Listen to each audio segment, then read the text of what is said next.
diferentes a las cuales el diseñador y por las cuales el diseñador las puso en el mercado. Inicialmente la hipótesis que yo tenía era que podía ser un comportamiento que sería muy rico para los diseñadores, como que mostraría un punto muy importante para la creación de objetos cotidianos. Sin embargo, yo me di cuenta que todos los teóricos lo definen como un error en el proceso de diseño. Todo el mundo lo muestra como si una persona utiliza un objeto para una función diferente es porque esa persona no entendió para qué sirve ese objeto. Entonces, bueno, antes de hablarles de este vestido les voy a contar la estructura que yo manejé. Fue primero trabajar la cuestión de los medios de la atribución, es decir, de cómo las personas perciben los objetos para atribuirles funciones alternativas. La segunda fue de la forma, la tercera de la percepción y por último el carácter transgresor de este comportamiento. Este vestido es un vestido de bodas del siglo XVIII que no tiene un valor comercial sino un valor simbólico porque es un objeto de colección, y lo traje acá para preguntarles si alguno de ustedes utilizaría ese vestido para limpiar el piso de su casa. Puede parecer una pregunta un poco exagerada o ridícula, pero en realidad nosotros utilizamos varias piezas de vestir que ya no utilicemos, las usamos para limpiar el piso todo el tiempo, medias, camisetas viejas y en fin. Este tipo de comparación me hizo preguntarme cuál es el atributo que debe tener un objeto para que nosotros le atribuyamos una función alternativa, digamos para que desviemos su función. Para responder a esta pregunta utilicé un argumento de Walter Benjamin en la obra de arte en la era de su reproductibilidad técnica, donde él coloca dos tipos de actitudes con las cuales la gente percibe las obras de arte: la actitud retrógrada y la actitud progresista. Benjamin coloca que la actitud progresista es cuando el usuario, cuando el gusto por sentir y por percibir la obra de arte se vincula inmediatamente con la actitud del especialista. Es decir, la persona que utiliza el objeto lo conoce y lo reconoce y por lo tanto tiene una actitud hacia él de especialista. Lo mismo pasa en el caso contrario. La actitud retrógrada se ve, por ejemplo, con objetos tecnológicos o con objetos que son muy complejos. Si no los entendemos es muy difícil que le atribuyamos una función alternativa. No estoy diciendo que esto pase en todos los casos, pero en general suele suceder de esta forma. Esta foto que les traje es para mostrarles un argumento de Christian Casper que habla precisamente de cómo ese cotidiano es diferente. Esto que les estoy mostrando es una imagen que todos deben conocer, es la cuestión del 11 de septiembre, donde se utilizó un avión para hacer estallar una torre, lo cual fue un desvío de función, una atribución de función. Para que esto sucediera, tuvo que existir un usuario que conociera el avión para poderlo manejar y poderlo estrellar contra la torre. Entonces el desvío de función sucede también en otras situaciones, pero para la persona que manejaba el avión esto era una situación cotidiana. Bueno, ya les hablé un poco de cuál es la actitud que tiene el usuario cuando atribuye funciones alternativas. Sin embargo, sería torpe de mi parte no sugerir que los objetos también dicen algo a partir de su forma.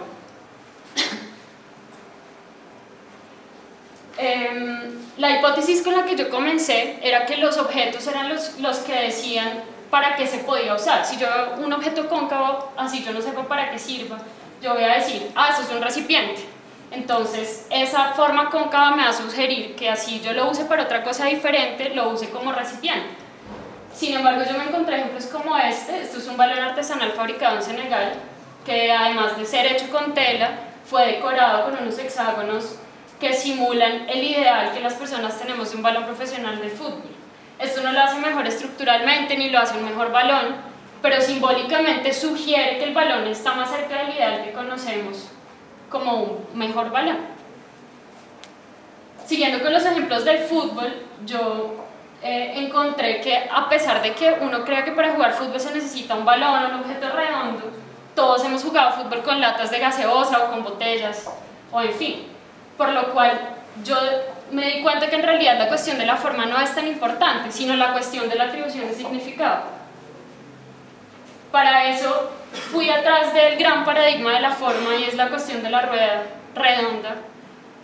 Todos creemos que la rueda va a ser redonda, pero en 1996 el profesor de matemáticas Stan Wagon creó una bicicleta con ruedas cuadradas adaptando el piso en forma de onda.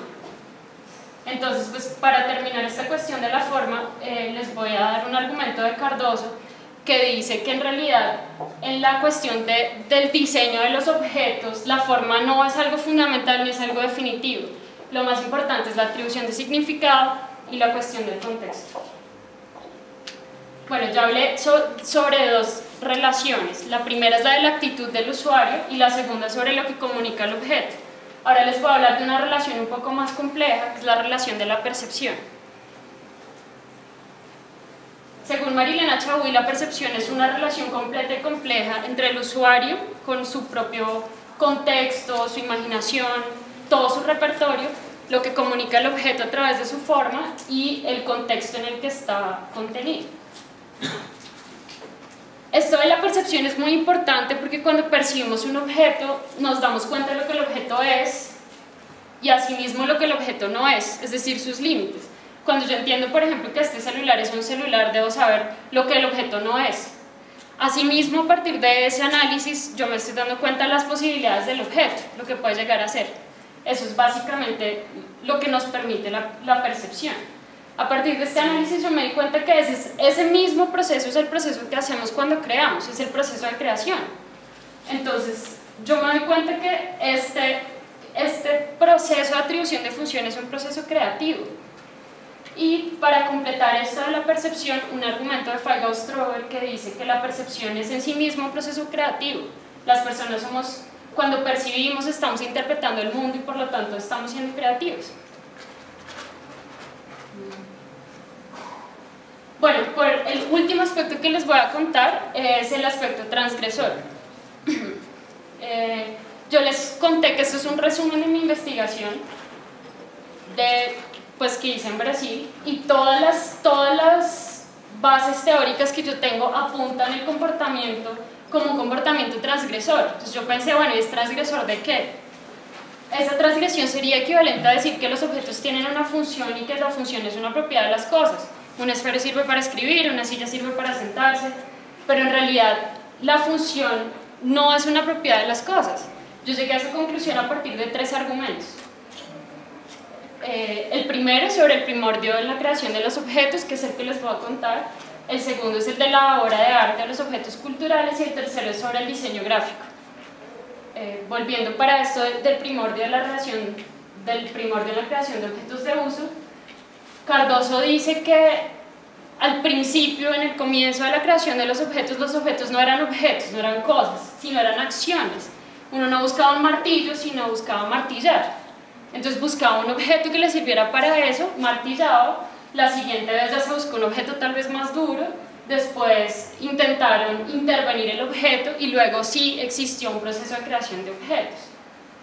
Si nosotros analizamos este proceso y aceptáramos la cuestión de la función como propiedad de las cosas, tendríamos que decir que la piedra también tiene una función y esa función, pues obviamente eso es una afirmación que no tiene ningún sentido, porque la piedra en la naturaleza es una cosa, para nosotros es otra.